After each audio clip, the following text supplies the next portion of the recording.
talked about my amazing life and that I'm an amazing person when I am me.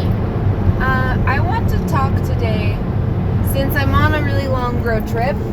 Maybe I should put this down here at a not so flattering angle, but the couples can't see me here.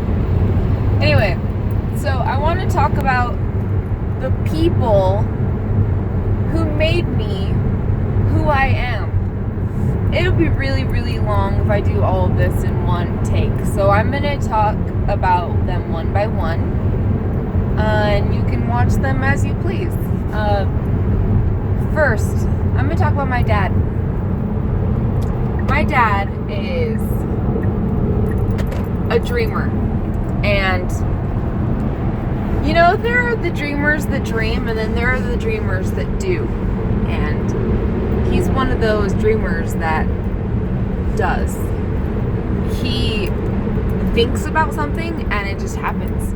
I know that sounds ridiculous and all like, I don't know, but it's true for my dad, and he taught that to me.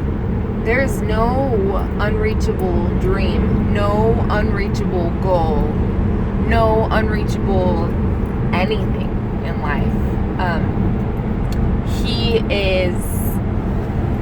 There's just so much about his life. I actually don't know everything, but I'm going to talk about the things that I do know.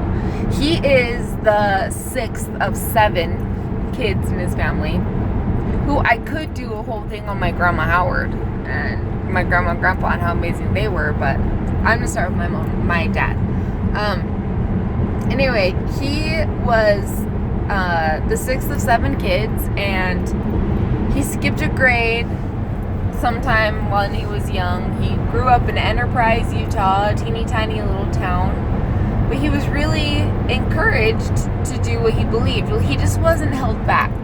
I don't know the encouragement that he had or anything, I'm not sure. I know he had really great mentors, but he just was never held back from doing anything he wanted to do. And I would like to see anybody try to hold him back from anything that he's deciding to do. He was always going to be a doctor. His whole life, that was his dream, and it's just what was going to happen. He was an EMT when he was 16. He drove the ambulance in St. George and also worked in the emergency room and as an EMT, I think. And then he went on a mission for the LDS Church to Germany, and he speaks flawless German still. That's like, if you know Mormons, most of them don't really keep their language up very well. Even I haven't kept my Chinese up that well, and I'm really good with languages. But my dad, he learned German, and he was a rockin' awesome missionary. Like, he baptized a lot of people and just didn't think anything of it. It's just what he did. And that was in Europe. And those people in Germany, they have their minds made up. It's not an easy mission to serve. He knew my mom his whole life. Both of my grandpas, so my Grandpa Howard and my Grandpa Jackson, they met each other before either of my parents were born, working in the Utah State Prison. My parents like to introduce them as they met in the Utah State Pen, like making it sound like they were inmates, but they were guards. For time's sake, I'll just let you know up front that they were guards, even though it's way more fun to make it sound like they were inmates. Anyway, so my grandparents met each other, and actually my grandma Howard wrote something for my dad when my dad turned a certain age or something about his birth, and in it, it's really sweet. It talks about how when she got home from the hospital, there were all 5 of her kids with all 6 or 7 of Nona B. Jackson's kids sitting around the table eating macaroni and cheese. Well, Nona B. Jackson is my Grandma Jackson, and I just love that. The very first experience that my dad had, obviously my mom wasn't born yet, but the first experience of any people in their life was my other side of the family. And my parents were destined to be together. I believe that anybody can make a marriage work, but that there are some people that are better for you than others. And my parents, they're amazing. Anyway, so my dad served a really successful mission. And then when he came home, he decided that he wanted to go into chiropractics rather than the medical field right away. And so he did that, and he went through it really quickly. He was married to my mom really soon after he got home from his mission. That's a whole story in itself. It's really funny. And so us. But anyway, so he went into chiropractic college. He went to Cleveland Chiropractic in California.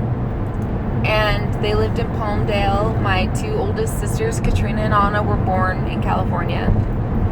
And then we moved to Utah, and he had a very, very successful practice in Salt Lake City, at Sugar House, Salt Lake. But he commuted from Spring City, Utah, because my parents have this love of all things antique. And so they bought this beautiful antique house in Spring City, Utah, and he commuted about an hour every day or something. And he was a really successful chiropractor, and he gave adjustments to some pretty famous people, stuff like that. Then, when I was 6 years old, no, I was younger. I must have been like 4, because he was commuting for a while. He got an opportunity to do some kind. Now this is where I don't know all of the details. Well, one of the places, but he got the opportunity to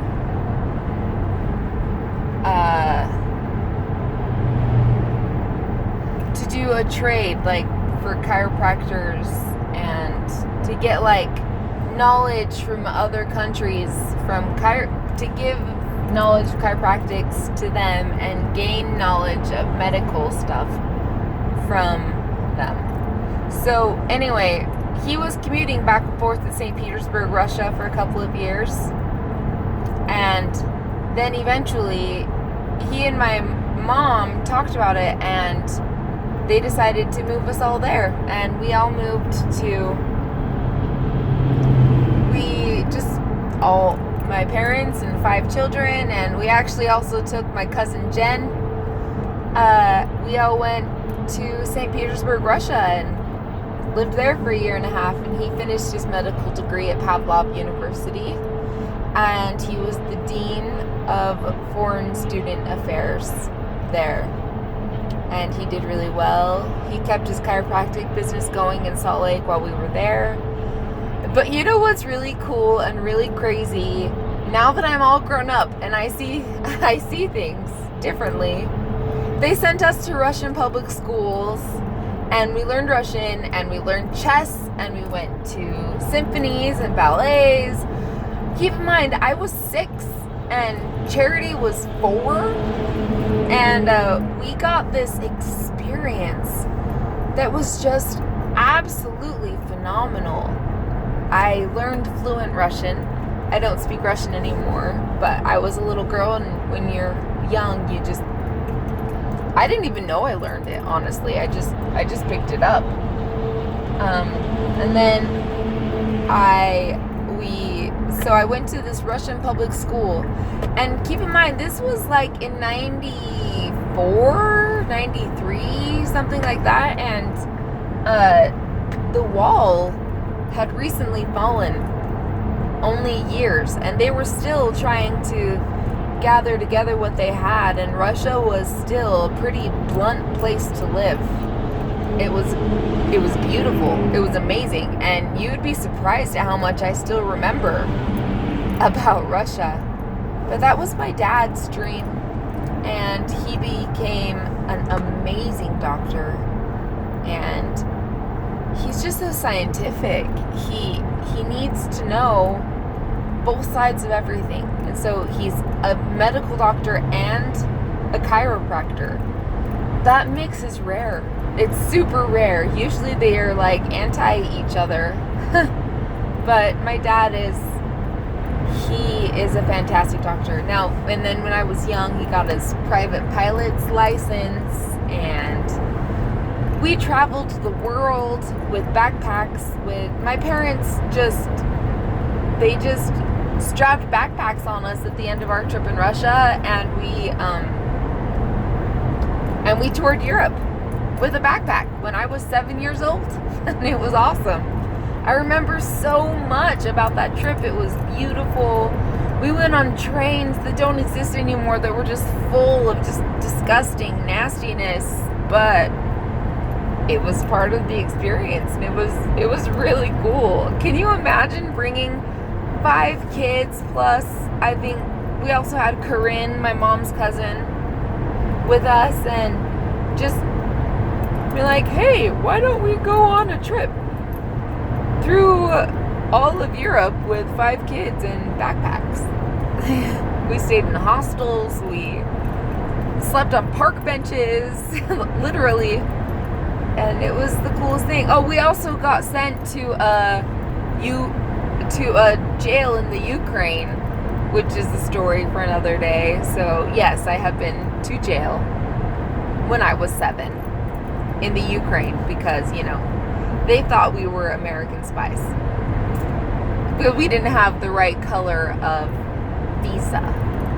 Anyway, it was the coolest thing ever. That was the start of my life, the setting of what my life was to be. And I'm grateful for the dreams of my dad and the ability of my mom to make things happen. I mean, she kept us fed and happy, and we all had things to do. In fact, she taught us all how to embroider stuff on the long train trips and everything. We were embroidering these really cute dish towels, and she taught us how to do all of that really young. I learned anyway, that's about my mom. But my mom was what kept everything sane, while my dad was he was a dreamer that would do anything to make it happen. And my mom was just on board. She's like, all right, let's do this. Not saying she's not a dreamer. I'm just saying she's the most supportive human I've ever known. I just love her. And with my parents, when God talks to them, they listen and they jump. Like, they do. When God says jump, they say, all right, how high? Let's do this. And it's amazing. So that is just a little bit about my dad. Oh, wait. Now, then, later, he put all of his savings. Now, keep in mind, he was very successful, so he had savings into creating this amazing product called Balance of Nature fruits and veggies. Look it up. I'm not trying to sell anything right now, but www.balanceofnature.com. And you can also look up YouTube videos of Dr. Howard, and he developed this product of pure only fruits and vegetables, and he developed it because he loved working with senior citizens and children, and those are the 2 people who you cannot get to eat their fruits and veggies, right? So he developed it for just his friends and family, but people were getting their fruits and vegetables finally, and they were seeing results, obviously, because who wouldn't see results when they actually ate the correct amount of fruits and vegetables every single day? And so he was really pressured into selling Balance of Nature fruits and veggies, and it took a lot for him to give up practice in order to do this for the world. Honestly, that's what he did it for. It's for the world. It's just he saw the greater good for the greater number, and that's what he did. He's a chiropractor at heart, and he loves giving consultations to people. He's amazing at diagnosing things, and I look up to him I look up to him so much, and with all my heart, I hope that I can give my children the opportunities that he's given me and put the dream into their lives and hearts that he put into me. I love him so much, and I'm so grateful for him in my life. That's my dad. And I'll move on to my mom later.